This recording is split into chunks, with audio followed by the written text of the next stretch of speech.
In 72 years on this earth, I've learned that the worst phone calls always come when you're washing dishes. The ceramic plate slipped from my trembling hands, shattering against the kitchen floor as that voice crackled through the receiver, a voice I hadn't heard in 30 years but would recognize in my grave. "Hello, Father." The grandfather clock in Eleanor's hallway ticked like a metronome of doom. 6:47 p.m. 4 hours and 17 minutes since my granddaughter Nomi had vanished from Riverside.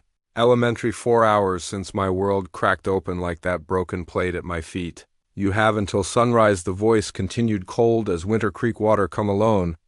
To the old Seneca Steel Works, bring the dog. No police, no FBI, no heroics, just a broken old man and his broken old mutt." My chest tightened. Duke limped through the kitchen doorway, his German shepherd coat matted with something dark. Blood, his blood. "From the fight that took my little girl. If you bring anyone else, she dies if you're late. She dies if you even think about playing the hero cop one more time." The line went dead. I stared at the phone like it might bite me. 11 hours and 13 minutes.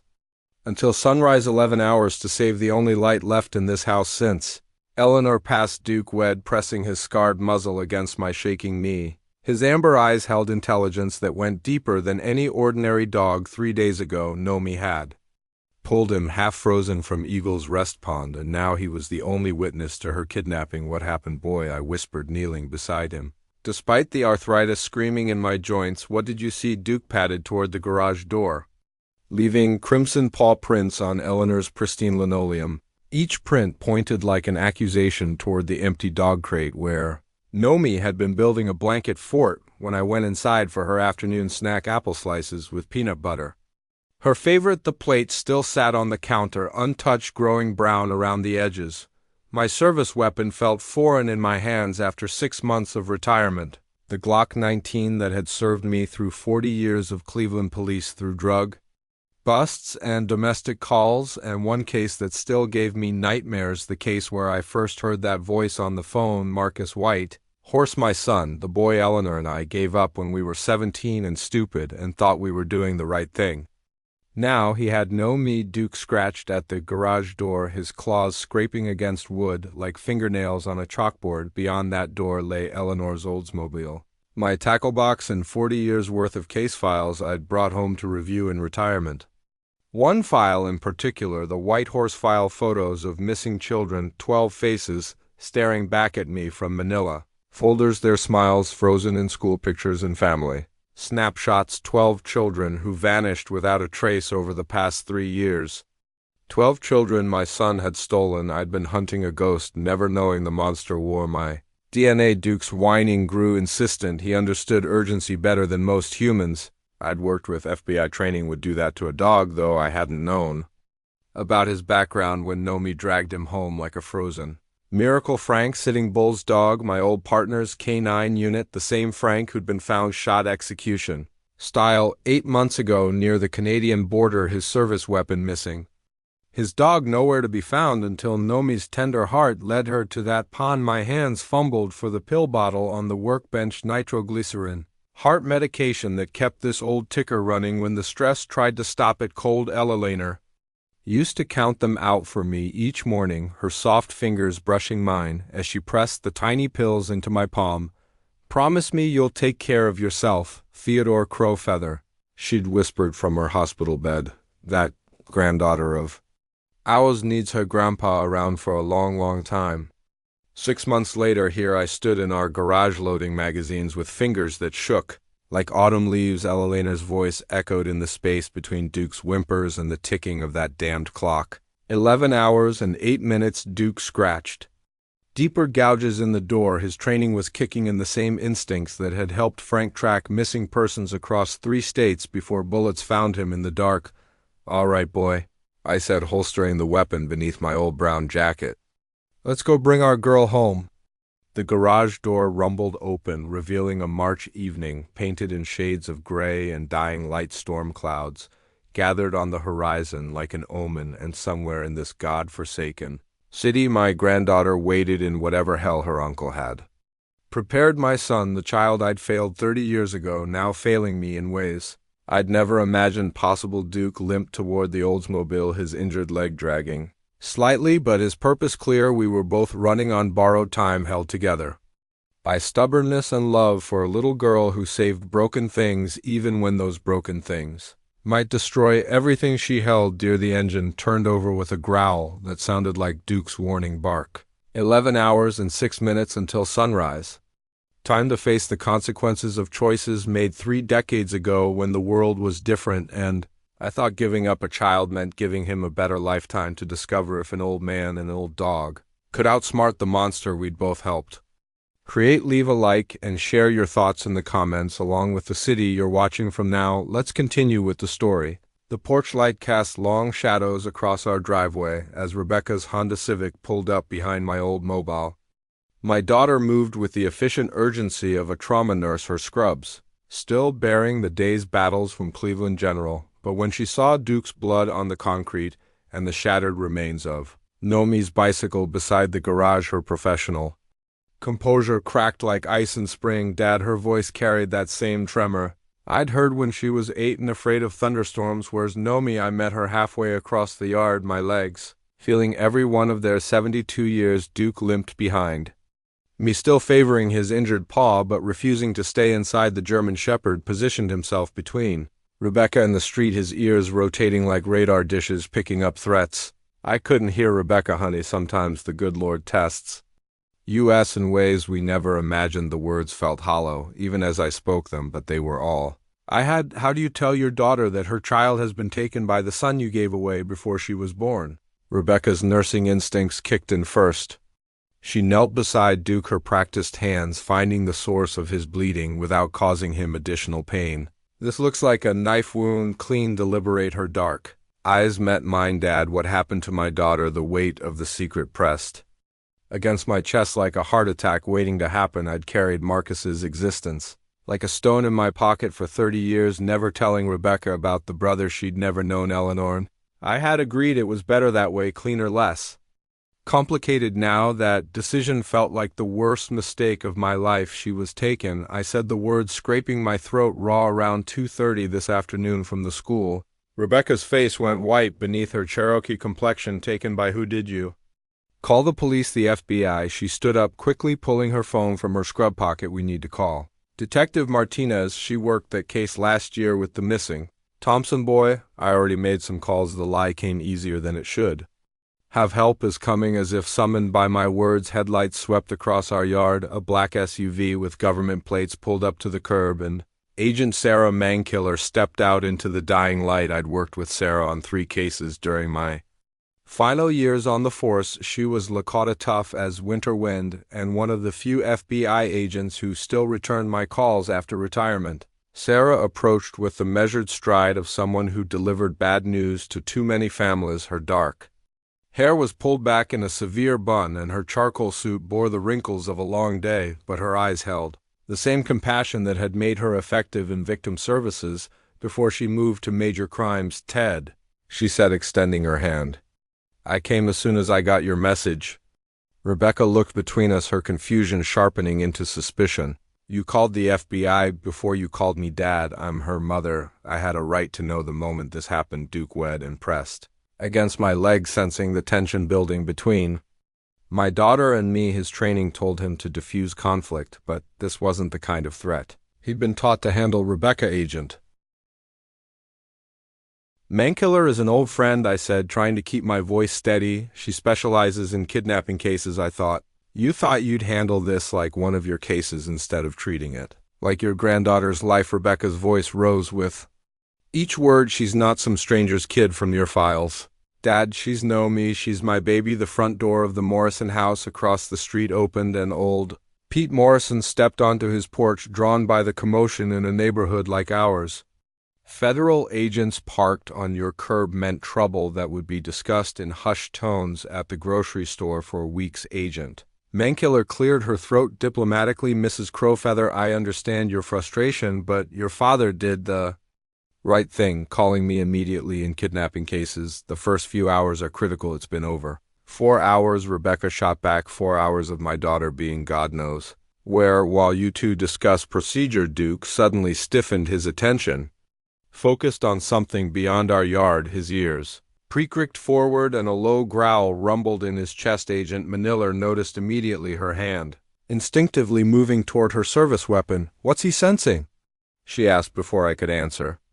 Duke limped toward Nomi's bedroom window, which faced the street. He sat beneath it in perfect canine attention position, his nose pointed toward the glass inside. I could see Nomi's nightlight casting pink shadows across her empty bed. "He's been doing that since it happened," I explained. "Won't leave her room alone, keeps going back to her pillow whining." Rebecca followed Duke to the window, pressing her palm against the glass. She was so excited about training him. She said Duke was special, that he understood things other dogs didn't. Her voice broke. She said he looked at her like he was trying to tell her something important. Agent Mankiller exchanged a glance with me in our phone conversation. I'd mentioned finding Duke with Nomi 3 days ago, but I hadn't shared the details. How the dog had been wearing no collar, but showed clear signs of professional training. How he'd responded to hand signals. Neither Nomi nor I had taught him. How his behavior suggested military or law enforcement background. Ted, Sarah said carefully, "When you called, you mentioned the kidnapper made contact." Rebecca spun around, her eyes wide with shock. "Contact? Someone called you? What did they say? What do they want?" The moment had come. 4 hours of dreading this conversation, and now I stood in my own driveway, about to shatter my daughter's world with the truth about her brother. "They want me to come alone," I said. "Tonight? No police, no backup?" "Absolutely not." Rebecca's voice cut through the evening air like a blade. "Dad, you're 72 years old. You have a heart condition. You retired 6 months ago because your doctor said the stress was killing you." Agent Maniller stepped closer, her professional mask slipping slightly. "Ted, you know I can't let you walk into a situation like that alone, even if this person specifically requested no law enforcement." "They didn't request it," I interrupted. "They demanded it. And they know things, Sarah, personal things about our family, about Nomi's schedule, her school, her teachers." I paused, watching Rebecca's face about Duke. Duke's ears twitched at his name, but he remained focused on Nomi's window. The sight of him maintaining his vigil despite his injury twisted something deep in my chest. This dog understood loyalty in ways that shamed most humans. I'd known what kind of things Agent Maniller pressed. I pulled out my phone and played the voicemail. The kidnapper had left after our brief conversation. The voice filled the yard like smoke from a house fire. "You always were too careful, old man, too by the book, but this isn't a case you can solve with procedure and backup. This is family business, 30 years of family business. Bring the dog, come alone. Sunrise deadline stands."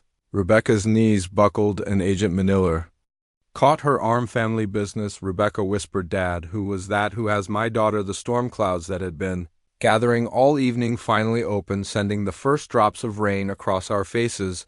Duke remained unmoved, still focused on that bedroom window where Nomi should have been reading her favorite book about a girl who saved wild animals. 10 hours and 45 minutes until sunrise. Time to tell my daughter about the son I'd given away and the monster he'd become. The memory hit me like a punch to the gut as I watched Duke limping through our yard, his dedication to finding Nomi unwavering despite his pain 3 days ago. None of us had known this remarkable animal existed 3 days ago. Our biggest worry was whether Nomi would remember to wear her jacket to school. It had been one of those perfect March mornings when winter finally loosens its grip on Ohio. Eleanor would have called it jacket weather. Cool enough to need sleeves, but warm enough to feel hope creeping back into your bones. Nomi had begged me to take her to Eagle's Rest Pond for what she called her nature exploration, which usually meant collecting interesting rocks and lecturing me about why we needed to protect wildlife habitats. "Grandpa, Ted, did you know that ponds are like nature's nurseries?"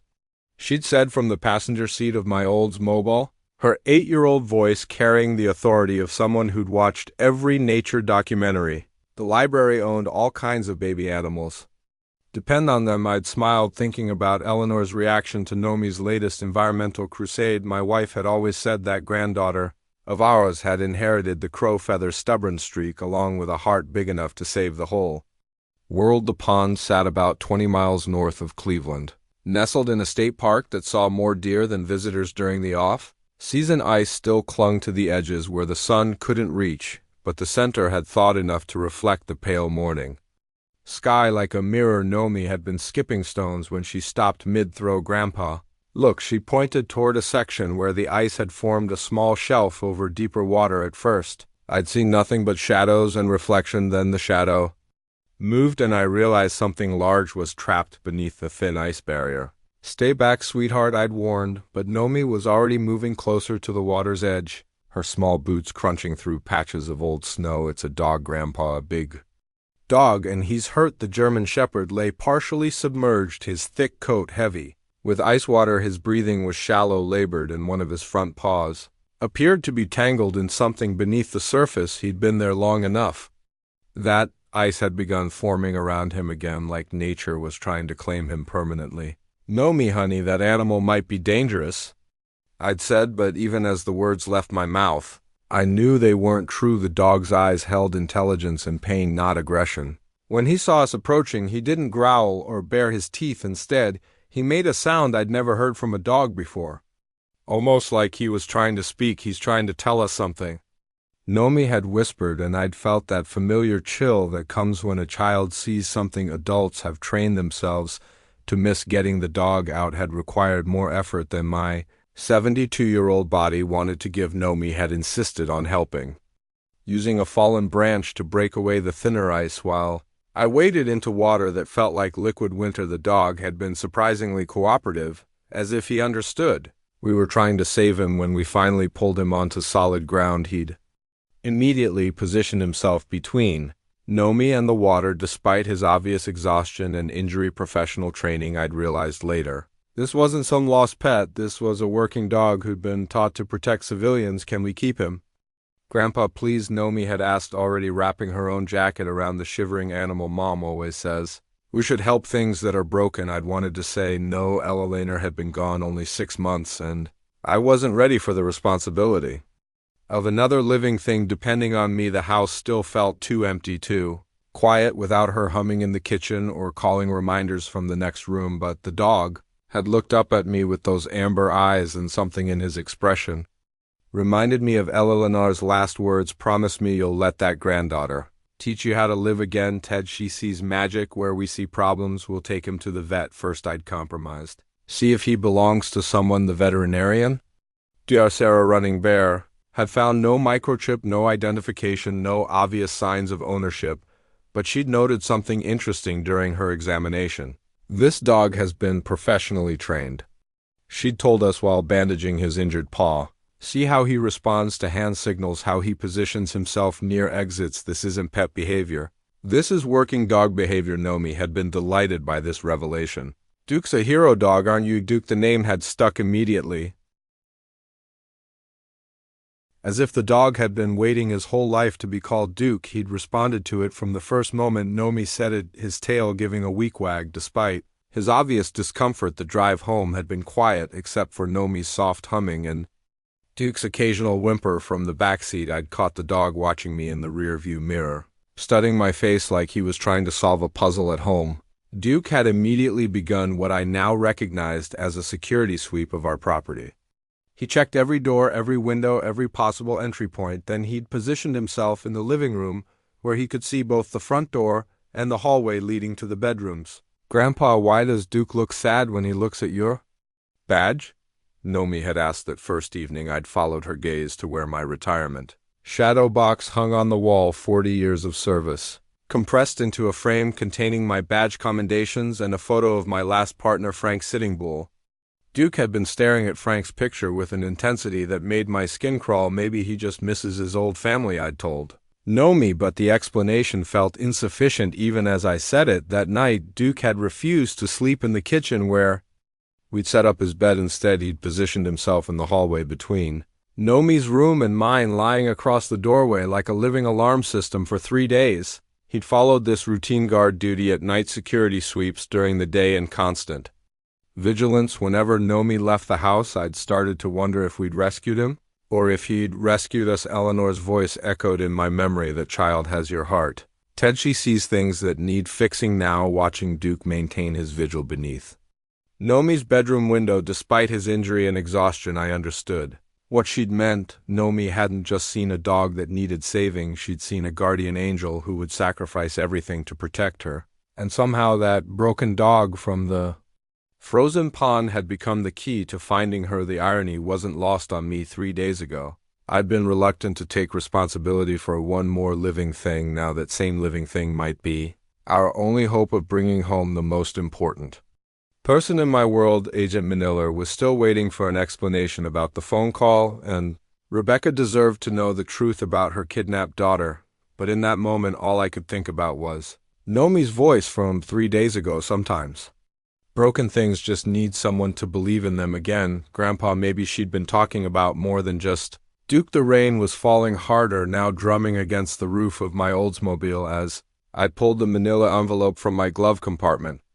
Agent Maniller and Rebecca huddled under the garage overhang, watching me with expressions that mixed impatience with growing dread. Duke remained at his post beneath, Nomi's window water streaming off his coat, but his focus never wavering. My hands shook as I opened the envelope I'd hoped never to touch again. 30 years of keeping this secret, and now it was about to destroy what remained of my family, Sarah. I called out, my voice barely audible over the rain. I need to show you something. We moved into the garage where Eleanor's workbench still held her gardening tools and half-finished craft projects.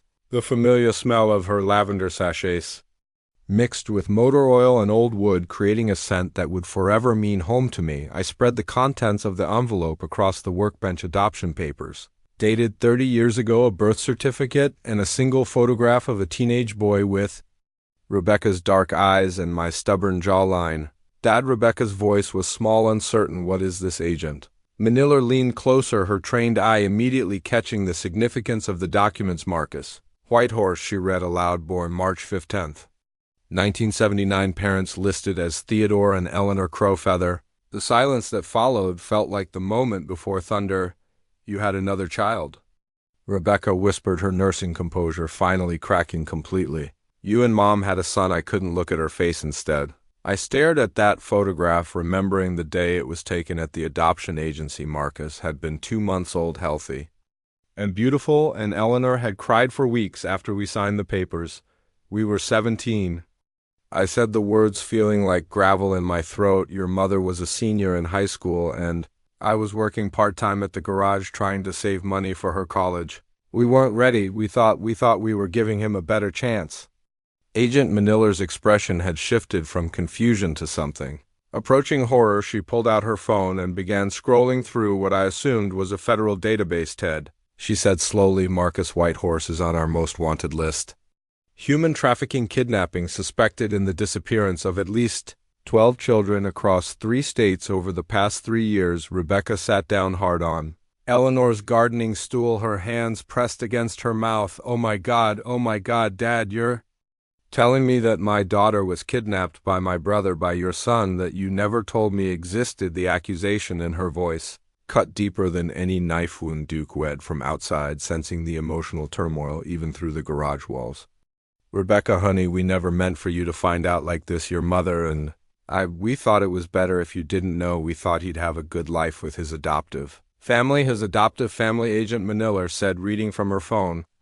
James and Margaret White of Akron both died in a car accident when Marcus was 16. He spent 2 years in the foster system before aging out. The timeline hit me like a physical blow. 16 years old when he lost his second set of parents the same age Rebecca had been when Eleanor and I were planning her graduation party and worrying about college applications. While we were celebrating our daughter's achievements, our son was alone in the world, bouncing between foster homes. Some mistakes follow. You like shadows, Sarah? I said, borrowing one of Eleanor's favorite phrases. This one's about to swallow my granddaughter whole. Agent Maniller closed her phone and looked at me with the expression of someone who'd seen too many family tragedies unfold in real time. Ted, when did you first suspect Marcus might be involved in these disappearances? The question. I'd been dreading the answer that would prove just how badly I'd failed as both a father and a detective. 8 months ago, I admitted, when Frank Sitting Bull was murdered. Rebecca's head snapped up. Your old partner, what does Frank have to do with this? I pulled out another file from the envelope, the unofficial case notes I'd been keeping since Frank's death. Crime scene photos, witness statements, and a map marking locations where children had vanished, all connected by a pattern only a trained investigator would notice. Frank was working undercover, trying to infiltrate a human trafficking ring operating along the Canadian border. His last report mentioned a suspect who knew details about police procedures, someone with possible law Enforcement connections. I paused, watching Agent Mankiller's face as she studied the timeline. 3 days before Frank was killed, he sent me a text asking about adoption records from the late 7 South. The garage fell silent except for the sound of rain on the roof, and Duke's occasional whimper from outside. Agent Mankiller was putting pieces together. With the efficiency of someone who'd worked too many cases like this, Frank suspected Marcus might be your son. She said it wasn't a question. Frank always was too smart for his own good. He'd noticed similarities in the crime patterns to cases we'd worked together in the 80s, back when we were young and thought we could save every kid in Cleveland. I touched Frank's photograph in my retirement shadow box. I think he was trying to protect me, trying to confirm his suspicions before involving me. Officially. Rebecca stood up abruptly, knocking over the gardening stool. So you've known for 8 months that your abandoned son might be a kidnapper, and you said nothing, did nothing? I wasn't certain. I said weakly. The evidence was circumstantial. Frank died before he could share whatever he discovered. I kept hoping I was wrong, hoping you were wrong.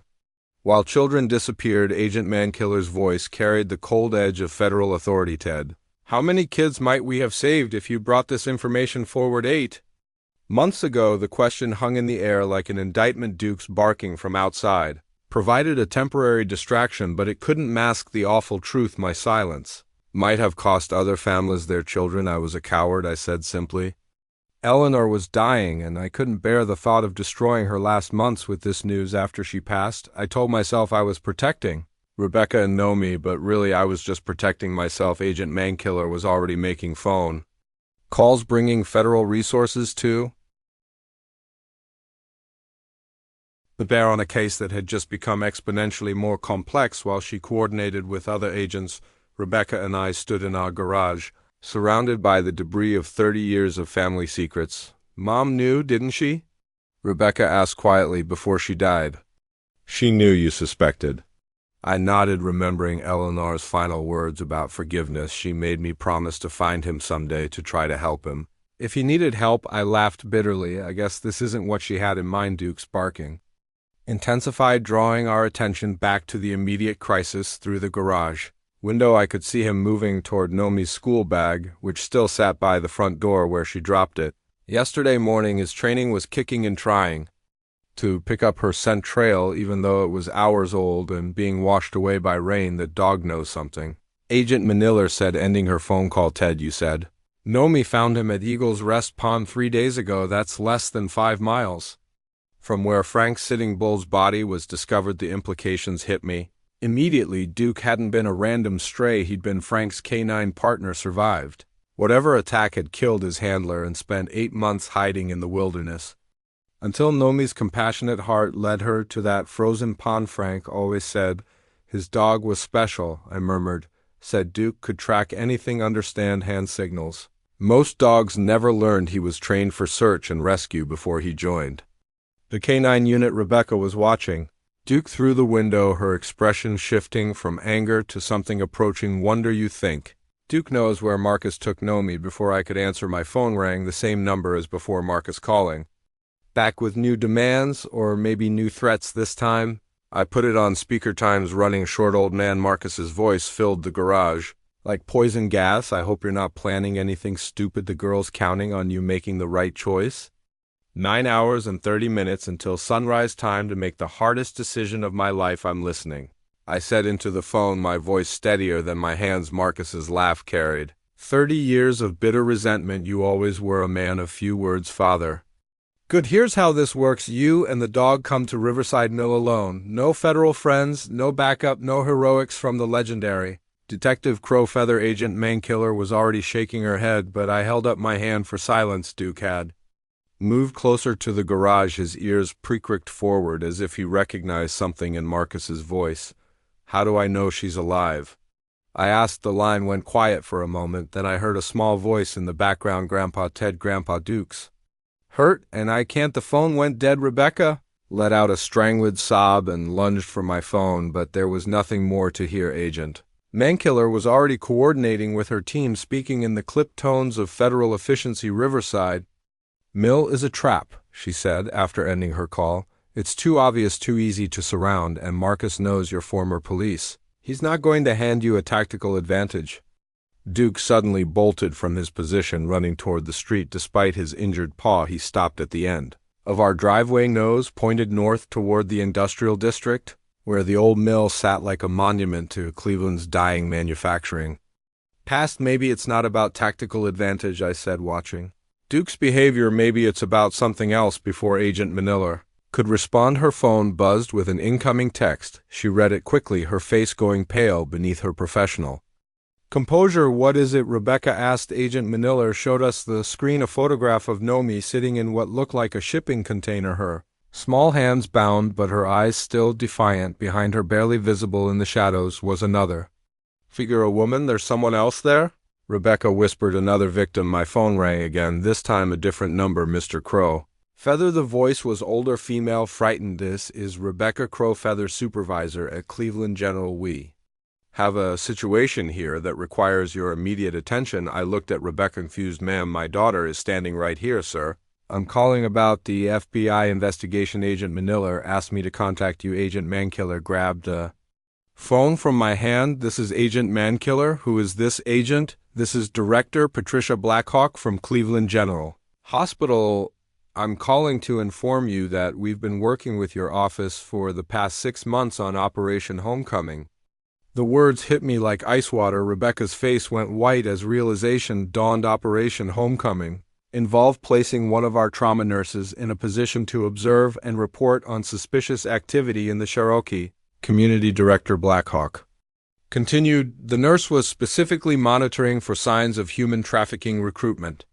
I stared at Rebecca, my daughter, my baby girl, who'd brought me cookies every Sunday since Eleanor died. You've been working with the FBI. Rebecca's composure finally shattered completely. Dad, I had to. 3 months ago, a girl came into my years old, beaten half to death, speaking Cherokee and asking for help. She told me about a man who'd been watching our neighborhood, our family, someone who knew things about us that strangers shouldn't know. Agent Manila was putting pieces together with the frightening efficiency of someone who'd worked undercover operations before. You used Ted as unknowing bait, not bait, Rebecca said desperately. Protection. We thought if Marcus was watching us, if the FBI was watching him, we could keep everyone safe. While gathering evidence, Duke had returned to the garage, but his behavior was different now. Instead of his usual protective stance, he was pacing, agitated, as if sensing betrayal in the air. Rebecca, how could you use Nomi like this?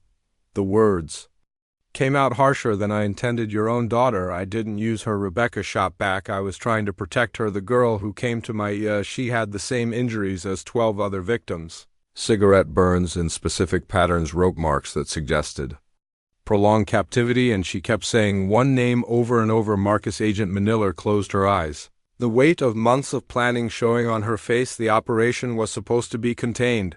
We had surveillance on your house, your granddaughter's school, your usual routes. Marcus wasn't supposed to be able to get close, but he did get close, I said, feeling my heart medication failing me as stress overwhelmed my system. He took her right out of her school. Rebecca was crying now, her professional mask completely gone. Dad, Marcus has been planning this for months, maybe years. The girl in my said he'd been recruiting from Native communities, specifically targeting families with law enforcement connections. He knew about you, about your retirement, about Mom's death. The garage felt like it was closing in around us. 30 years of secrets, 6 months of federal operations, and now my granddaughter was paying the price for decisions made by adults who thought they knew better. Duke suddenly sat in perfect attention position, his nose pointed toward the street. A black sedan had pulled up across from our house, its occupants clearly watching our garage.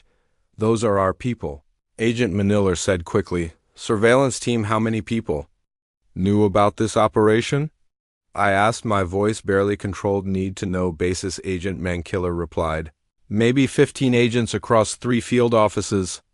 Duke growled low in his throat, a sound I'd never heard from him before. His training was telling him something was wrong with our supposed protection. My phone buzzed with a text message from Marcus. Family reunions are always complicated, aren't they? Father, bring the dog to Riverside Mill. You have 2 hours. Come alone or learn how your federal friends have been playing with your granddaughter's life. Attached was another photo. This one showed no me and the unknown woman, but in the background was something that made my blood freeze. A man in FBI tactical gear standing guard outside their prison, Sarah. I said quietly, showing her the phone. Looks like your operation has been compromised, Agent.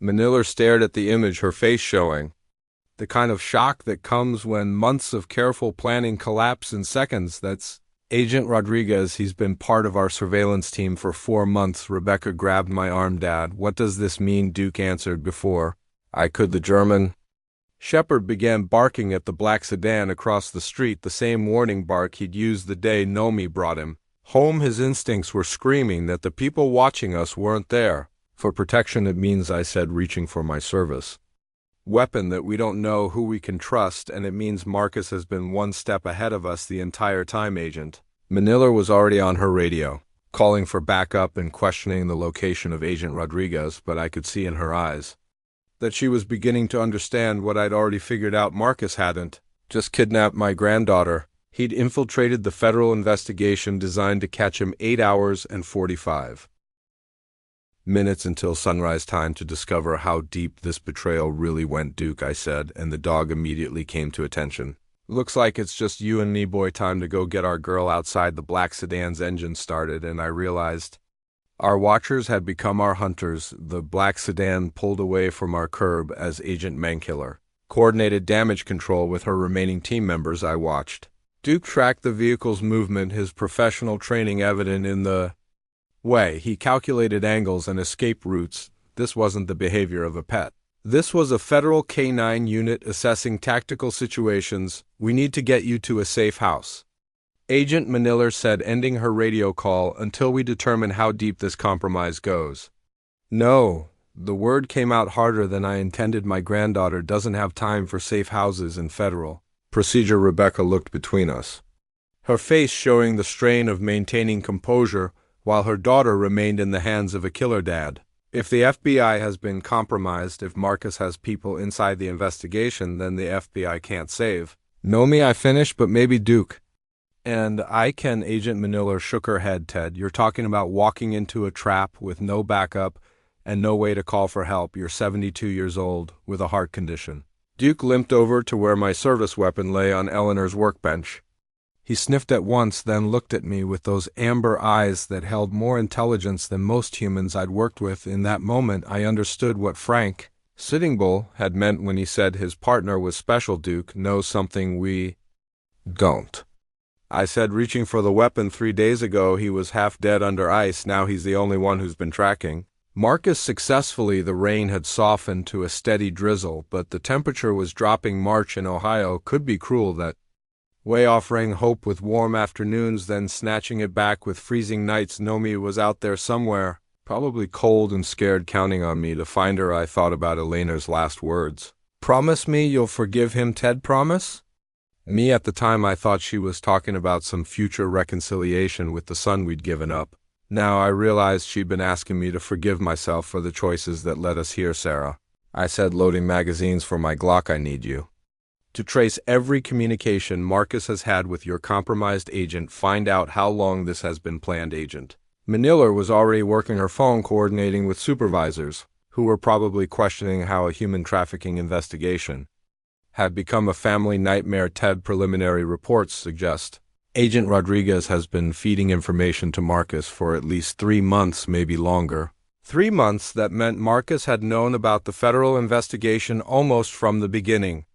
He'd known they were watching our family, known about Rebecca's cooperation, known about the surveillance teams. He's been playing chess while we were playing checkers, I muttered, remembering Frank's favorite expression for criminals who stayed one step ahead of law enforcement. Duke suddenly moved to the garage door, his nose working scent trails that human senses couldn't detect. When he looked back at me, his meaning was clear. Time to go. I'm coming with you, Rebecca said, reaching for her car keys.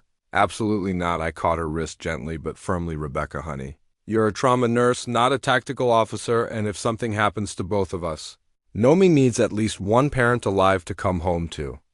The argument died in her throat, but I could see the war between maternal instinct and medical training playing out across her face. She wanted to charge into danger for her daughter, but her professional experience had shown her too many families destroyed by good intentions and poor planning. Dad, she whispered, what if you don't come back?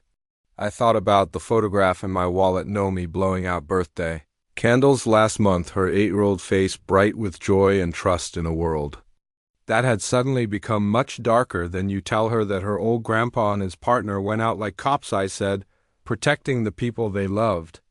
Agent Maniller finished her phone calls and turned back to us with an expression I recognized.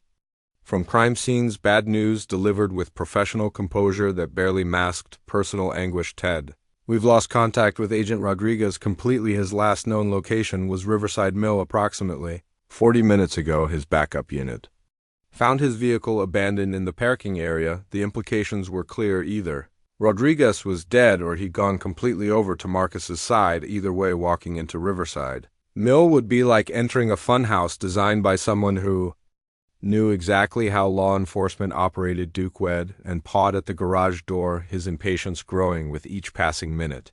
I'd worked with enough K9 units to recognize the signs. This dog had a specific destination in mind, and it wasn't necessarily the obvious one. What if we don't go to the mill? I asked, watching Duke's reaction. The German Shepherd's ears perked up immediately, as if he'd been waiting for me to reach that conclusion. Marcus expects me to follow his instructions.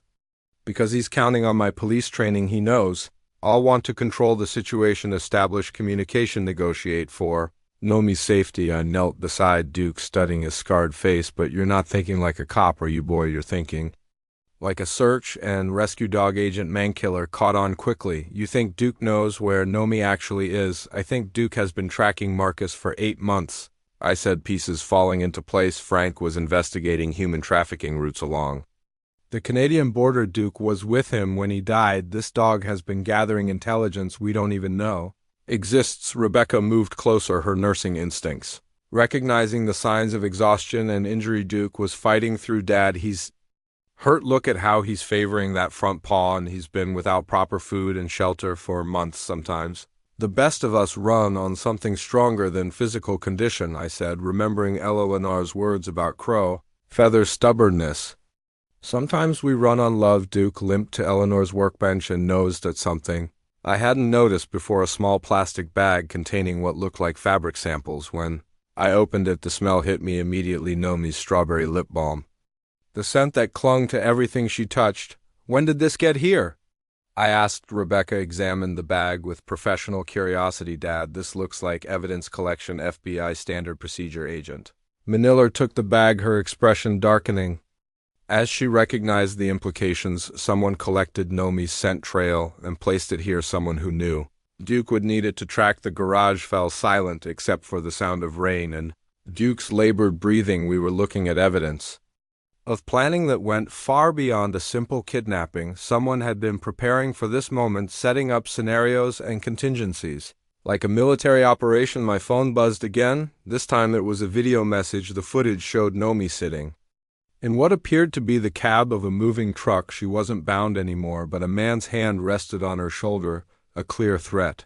Disguised as protection behind them through the truck's rear window, I could see highway signs indicating they were heading north toward the Canadian border. He's moving her, Agent Maniller said, studying the timestamp. This was recorded 20 minutes ago. Duke had moved to my side, watching the video with the intensity of someone recognizing familiar territory. When the footage showed a brief glimpse of the highway, he barked once, a specific sound I'd heard from other K9 units when they identified a target. You know where they're going, I said to him. Duke limped toward my Oldsmobile, then looked back at me with an expression that clearly said, hurry up, Agent. Mankiller was coordinating with Border Patrol and State Police, but I could see the frustration in her movements. Federal bureaucracy moved slowly, even in emergency situations. By the time they mobilized proper resources, Marcus would be across the border with Nomi. Sarah, I said, how long until you can get tactical teams in position along the likely border crossing points? Minimum 2 hours, she admitted. Probably longer given the security compromise. 7 hours and 45 minutes. Until sunrise. Not enough time for a proper federal response, but maybe enough time for an old cop and his four-legged partner to finish what Frank's Sitting Bull had started. I climbed into the Oldsmobile, and Duke jumped into the passenger seat. Despite his injury, through the windshield I could see Rebecca and Agent Mankiller arguing about something, their voices rising with stress and desperation. "Duke," I said, starting the engine. "We're both running on borrowed time. You ready to go save our girl?" The German shepherd's tail thumped once against the seat, and for the first time since this nightmare began, I felt something approaching hope. Eleanor always said that sometimes the Lord puts broken things in our path so we can fix each other. Time to find out if a broken old man and a broken old dog could fix what 30 years of mistakes had destroyed. Duke guided me north through Cleveland's industrial wasteland, his nose pressed against the passenger window as he tracked scents invisible to human senses. We'd been driving for 40 minutes, following highway markers that matched the brief glimpses from Marcus's video message. My heart medication wasn't keeping pace with the stress, and each mile felt like another year being stripped from whatever time I had left the abandoned Seneca. Steelworks rose from the landscape like the skeleton of some massive beast, its rusted towers and empty buildings, testament to an America that had died while I wasn't paying attention. This was where Cleveland's manufacturing heart had once beaten, where men like my father had earned honest livings building things that lasted. Now it served as a monument to decay and a perfect hiding place for predators. Duke's behavior changed as we approached the facility's main gate. His ears flattened against his skull, and he began making a sound I'd never heard before, something between a whine and a growl that spoke of memories too painful to bear. This place meant something to him, something connected to Frank's Sitting Bull's murder. I parked the Oldsmobile behind a rusted shipping container, its corporate logos faded beyond recognition. The silence felt oppressive after hours of engine noise and rain. Duke limped out of the car and immediately began working a scent trail, his professional training overriding his obvious pain and exhaustion. "Find her, boy," I whispered, checking my service weapon one final time. "Find our girl." The shipping container yard stretched for acres, a maze of corrugated steel boxes stacked like massive building blocks. Some were open, revealing empty interiors that could hide anything. Others were sealed tight, their contents unknown and potentially dangerous. It was a tactical nightmare. Too many hiding spots, too many angles of attack, too many ways for this to go wrong. Duke led me through the maze with purpose, his nose guiding us along paths that made no sense to my human perception. We moved past containers that reeked of industrial chemicals and others that carried the sickly smell of decay. I tried not to think about what might be hidden in these steel tombs. 20 minutes into our search, Duke froze, his hackles rose, and his attention focused on a container about 50 yards ahead.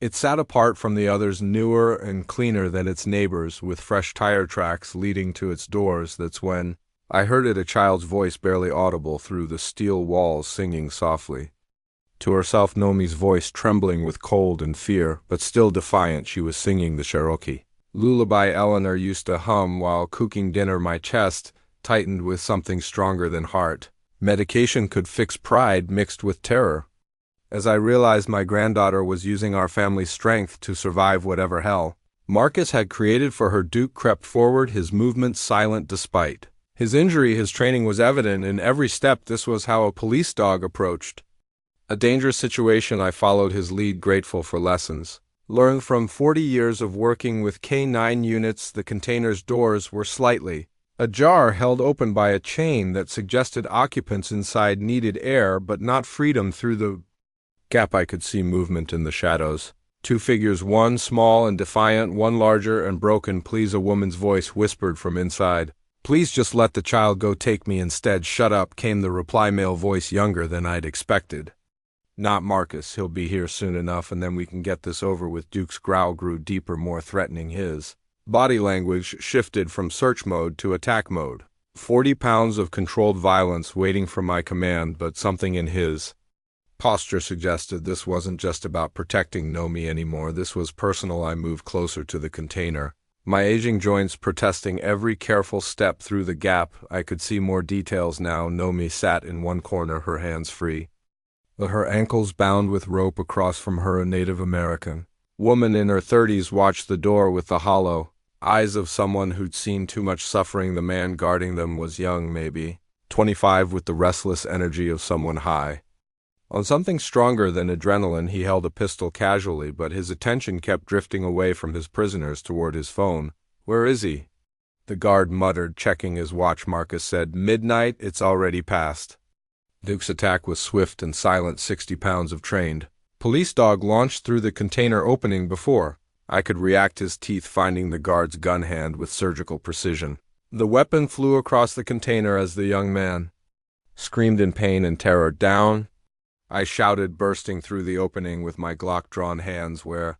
"I can see them." The guard collapsed, clutching his mangled hand, while Duke maintained his grip, applying just enough pressure to prevent movement without causing permanent damage. Professional restraint from a dog who'd been trained to subdue, not kill. Grandpa Ted. Nomi's voice cut through my tactical focus. Like a blade, she was alive, alert, and already working at the ropes around her ankles. With the determination that had saved Duke from that frozen pond. "I'm here, sweetheart," I said, keeping my weapon trained on the injured guard. "Everything's going to be okay now." But even as I said the words, I knew they weren't true. This was too easy. Marcus wouldn't leave his operation vulnerable to one old man and a wounded dog. This felt like another trap, another move in a chess game. I was still trying to understand. The woman in the corner spoke softly. "Officer, there are others, more children. He moves them through here every few weeks." "How many?" I asked, helping Nomi free herself while keeping my gun pointed at the guard. 12 that I've seen, maybe more." Her voice carried the weight of witnessing horror she couldn't prevent. "They come through here on their way north. Some never come back." Duke released the guard's hand and moved to Nomi's side, his professional demeanor immediately shifting to gentle protector. My granddaughter threw her arms around his neck, burying her face in his fur. While trying not to cry, "I knew you'd find me," she whispered to the dog. "I knew you'd bring Grandpa."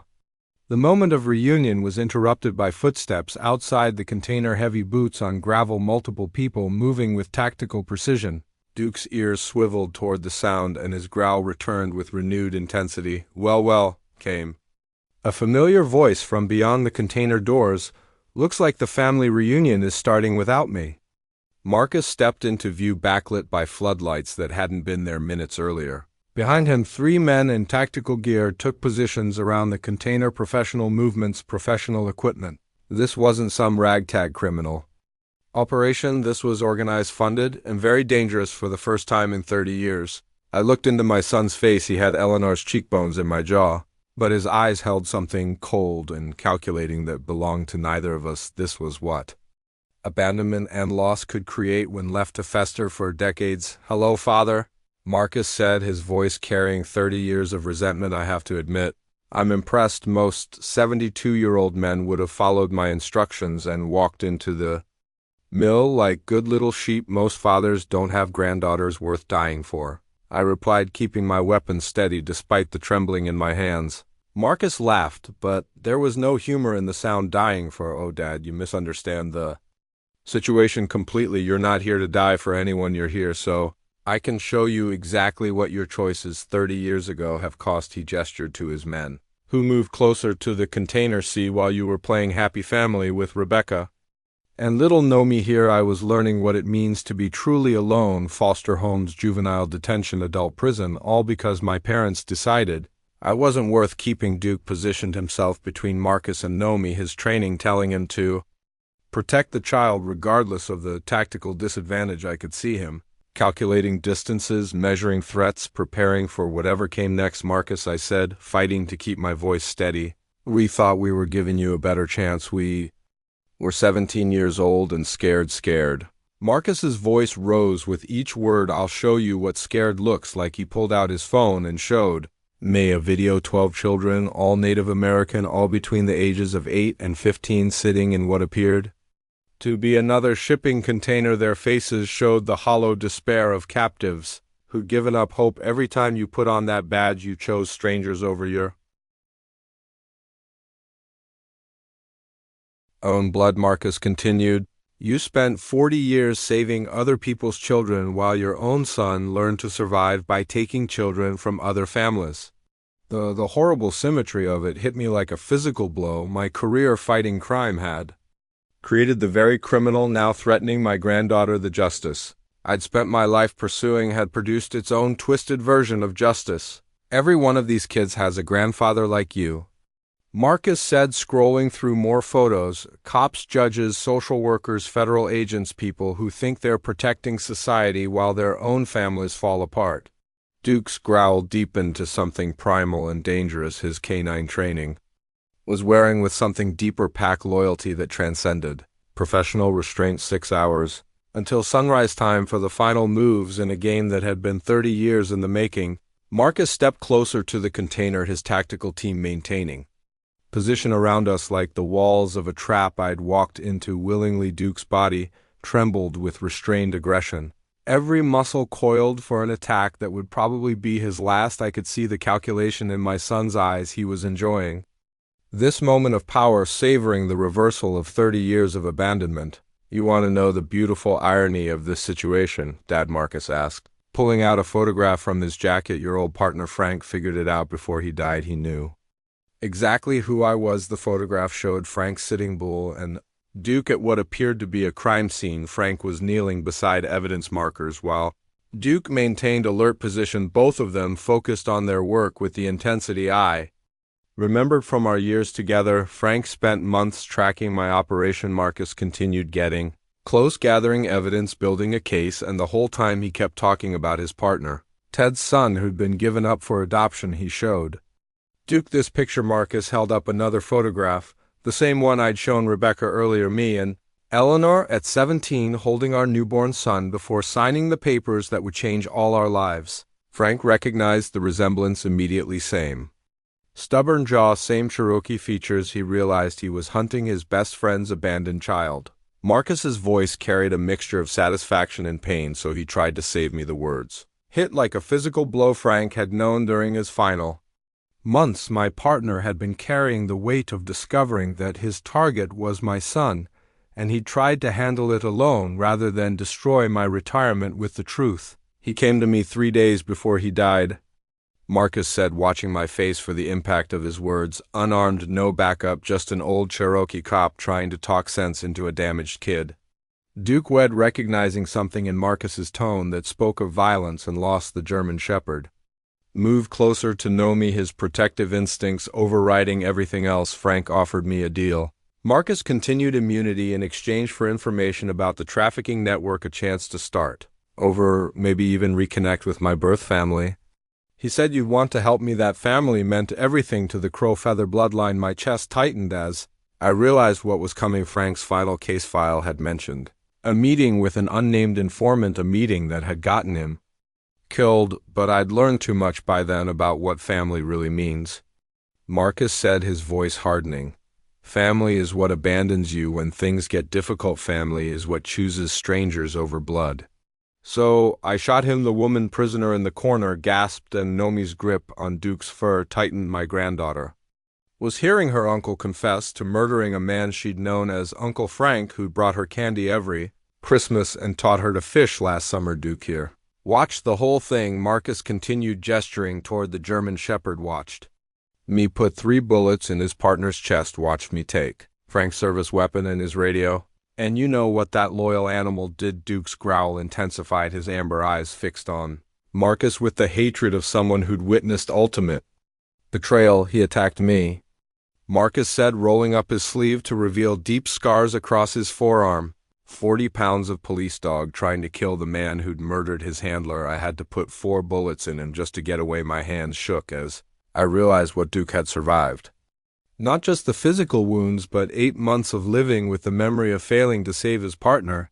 8 months of carrying that guilt through wilderness and cold, sustained only by the training that demanded he continue the mission. "Except I'm a terrible shot when I'm bleeding and panicked," Marcus continued. Duke dragged himself into the woods and disappeared. I figured he'd die from the wounds, but apparently Crow Feather stubbornness runs in the species. "He protects too." Nomi was crying now, understanding more than an 8-year-old should about the adult world's capacity for cruelty. But she wasn't crying for herself, she was crying for Duke, for the pain he'd carried alone all these months. "So when my little niece pulled him out of that pond 3 days ago," Marcus said, "it felt like destiny." The dog who tried to avenge Frank's death, saved by the granddaughter of the man who'd abandoned his own son. Poetry in motion. Duke suddenly lurched forward, his injured leg giving way as 8 months of survival finally caught up With him he collapsed against the container wall, his breathing labored, and his eyes showing the kind of exhaustion that goes deeper than physical fatigue. "Duke,"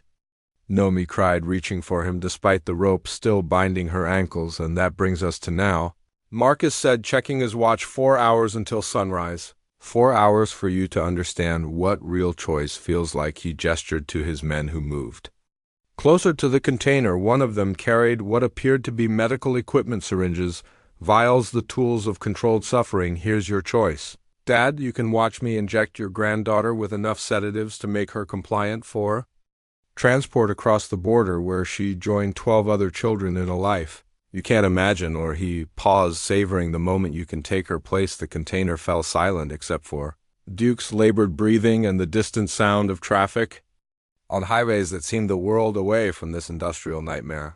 A 72-year-old retired cop wouldn't last long in the trafficking trade. Marcus continued, "But you'd buy Nomi enough time for someone to find her, maybe even save her." I looked at my granddaughter, this brave little girl who'd risked everything to save a broken dog and was now facing horrors no child should know existed. Her eyes held Elena's courage and my stubbornness, but they also held trust that I could fix this somehow.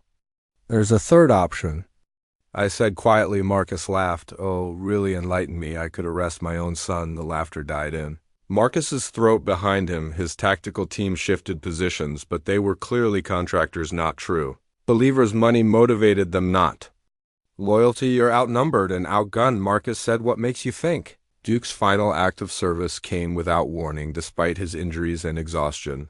The German shepherd launched himself at the nearest tactical operative, his canine training taking over one last time. The man's weapon flew into the darkness as Duke's weight drove him to the ground. The distraction lasted only seconds, but it was enough. I put 3 rounds center mass into Marcus's chest, the muscle memory of 40 years. On the force overriding every emotion, screaming in my head, my son, the child Eleanor, and I had brought into this world and then abandoned, crumpled to the gravel like a discarded puppet. The remaining tactical operatives scattered, their financial motivation evaporating with their employer's life in the distance.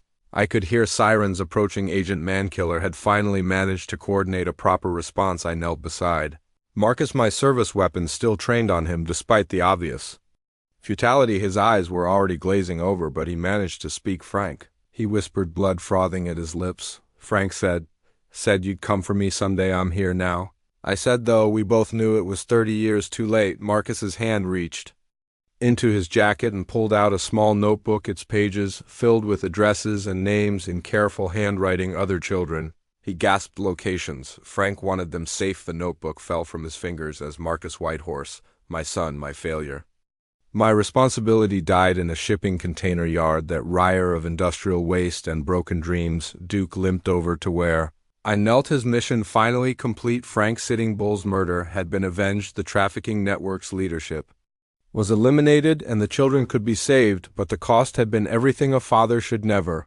have to pay. 4 hours until sunrise, and my son was dead by my own hand. The FBI tactical team swept through the shipping container yard like a flood of organized efficiency, their flashlights cutting through the pre-dawn darkness as they secured evidence and rounded up the scattered contractors. Agent Mankiller found me sitting on the gravel beside Marcus's body, still holding the notebook that contained addresses for 12 missing children who might finally go home. "Ted," she said softly, kneeling beside me, "the paramedics need to check you over." I nodded, but didn't move. Duke lay against my leg, his breathing shallow but steady, while Nomi clung to both of us with the desperate grip of someone who'd seen too much darkness for one lifetime. The woman we'd rescued sat nearby, wrapped in an FBI-issued blanket, giving statements that would help agents locate the children whose faces haunted Marcus's notebook. "Grandpa," Nomi whispered, her voice small against the chaos around us. "Is Uncle Marcus really dead?" The question that had been hovering in the air since I'd pulled the trigger. How do you explain to an 8-year-old that you'd killed your own son? How do you make sense of justice when it tastes like failure and sounds like family breaking apart? "Yes, sweetheart," I said, my voice rougher than sandpaper. "He's gone." Nomi was quiet for a long moment, processing information that would take years of therapy to fully understand. When she finally spoke her words, Carried wisdom that shouldn't exist in someone so young he was hurting people, she said, like, Duke was hurt, but Duke got better because we loved him. Uncle Marcus never got that chance, did he? The simplicity of her understanding nearly broke what remained of my composure. Eleanor's voice echoed in my memory. That child has your heart, Ted. She sees things that need fixing, Agent. Manila was coordinating rescue operations based on Marcus' notebook, her radio crackling with updates as teams moved toward locations across 3 states by dawn. 12 families would receive phone calls. They'd stopped hoping for 12 children would begin the long journey home, Dad. Rebecca's voice cut through my thoughts. She'd arrived with the second wave of federal agents, her nursing skills immediately put to use treating Duke's injuries and checking Nomi for signs of trauma. I'm sorry, I said before she could speak. I'm sorry I kept this from you. I'm sorry about Marcus. I'm sorry about everything. Rebecca knelt in the gravel beside us, her scrubs already stained with Duke's blood and the grime of a shipping yard that had seen too much suffering. Dad, you saved her. You saved all of them. I killed my own son. The words hung in the air like smoke from a funeral. Around us, federal agents continued their work, but our small circle felt isolated from the organized chaos, trapped in a moment that would define the rest of our lives. You stopped a monster? Rebecca said firmly. A monster who happened to share your DNA doesn't make him less of a monster. Duke stirred against my leg, lifting his head to look at me with those amber eyes that had seen too much violence but still held capacity for forgiveness. His tail thumped weakly against the gravel, and I understood that he was trying to tell me something frank. Sitting Bull would have recognized. Sometimes doing the right thing costs everything you have left to give. We need to get Duke to a veterinary hospital. Rebecca said, her professional assessment taking priority over family trauma. He's lost a lot of blood and some of these wounds look infected, Agent.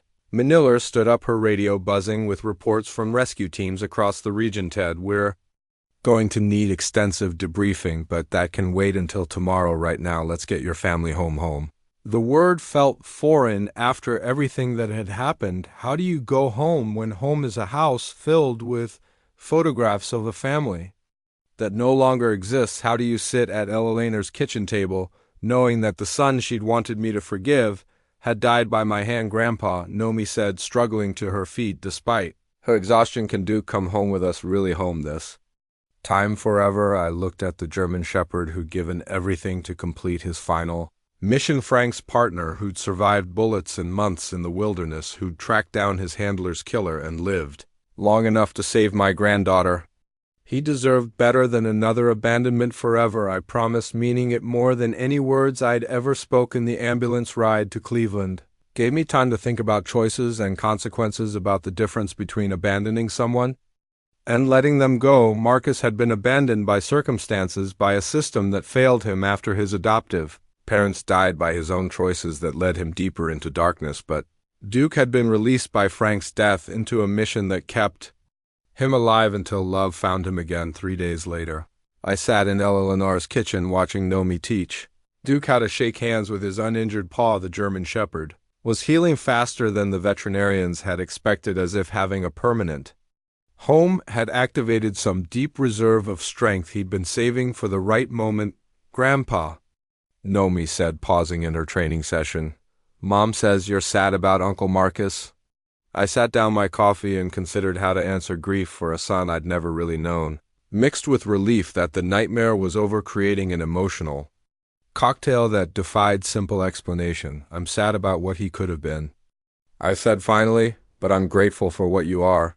Nomi climbed into my lap, settling against my chest like she had when she was smaller and the world made more sense. Duke positioned himself beside my chair, his professional vigilance softened by the security of belonging somewhere. Duke dreams about Uncle Frank. Nomi observed. I can tell because he whimpers and moves his paws like he's running, but they're good dreams. I think like he's playing with Uncle Frank instead of missing him. The doorbell interrupted our conversation, and Duke immediately moved to alert position. Rebecca answered it, returning with Agent Mankiller and a man I didn't recognize, elderly Native American wearing a military uniform with enough ribbons to tell stories of a lifetime in service. Ted, Agent Mankiller said, I'd like you to meet Colonel James Sitting Bull, Frank's father. The old soldier looked at me with eyes that held the same intelligence I'd seen in his son, Detective Crowfeather. He said, extending his hand, "Frank spoke of you, often said you were the finest partner he'd ever had." "Colonel," I replied, standing to shake his hand, "I'm sorry for your loss. Frank was a good man, and a better cop he was, Colonel." Sitting Bull agreed. "And he'd be proud of what you and Duke accomplished, proud that his sacrifice led to saving those children." Duke approached the colonel slowly, his tail wagging tentatively. The old soldier knelt and extended his hand, allowing the German shepherd to sniff and recognize some familiar scent or energy. "Frank trained this dog from a puppy," Colonel Sitting Bull said, scratching behind Duke's ears. "Said he was special, that he understood things other dogs couldn't grasp. Looks like he was right, Agent." Mankiller pulled out an official-looking document. "Ted, we've completed our investigation into the trafficking network Marcus Notebook. Led us to all 12 children, and they're being reunited with their families. The corrupt agents have been arrested, and the entire operation has been dismantled." "What about the families?" I asked. "The ones who lost children before we found them. There's a fund being established." She said, "Restitution Counseling Services, support for rebuilding their lives, your sons." Notebook contained enough evidence to prosecute the entire network and recover significant assets. Colonel Sitting Bull stood up, his military bearing evident in every movement. "Detective, I have something that belongs to Duke." He handed me a collar. Military specification with Frank's badge number and a small medal. I didn't recognize Frank's congressional combination. The colonel explained, "For valor in the line of duty, he earned it during his undercover work, and he'd want Duke to have it." I fastened the collar around Duke's neck, and the German shepherd seemed to understand its significance. He sat in perfect attention position, the same pose I'd seen in photographs of him and Frank working together. "Sometimes the Lord breaks us down so he can build us back up stronger," I said, remembering Eleanor's favorite phrase. 6 months later, Nomi and Duke graduated from their first search and rescue training course together. They'd found their calling in helping other lost souls find their way home, proving that love really could transform the deepest wounds into the greatest strengths. Eleanor always said forgiveness wasn't about forgetting the hurt. It was about choosing love anyway, even when love comes with the highest price imaginable. Sometimes life hands us choices we never wanted to make, and we discover that love isn't always gentle. Sometimes it's fierce, demanding everything we have left to give. Ted Crowfeather learned that being a grandfather means more than bedtime stories and birthday presents. It means standing between evil and innocence, even when that evil wears your own face. We spend our golden years believing our hardest battles are behind us, that we've earned the right to quiet evenings and peaceful memories, but true love doesn't retire. It doesn't weaken with age or bow to circumstances. When Ted looked into his granddaughter's trusting eyes, he found strength he didn't know still existed, the same strength that carried our generation through wars, recessions, and raising families when the world seemed determined to break us. Duke, scarred and abandoned, proved that loyalty transcends age, that purpose can sustain us longer than our bodies should allow. Together they reminded us that sometimes the most important work of our lives comes not in our prime, but in those moments when everything we've ever loved hangs in the balance, waiting for us to choose courage over comfort.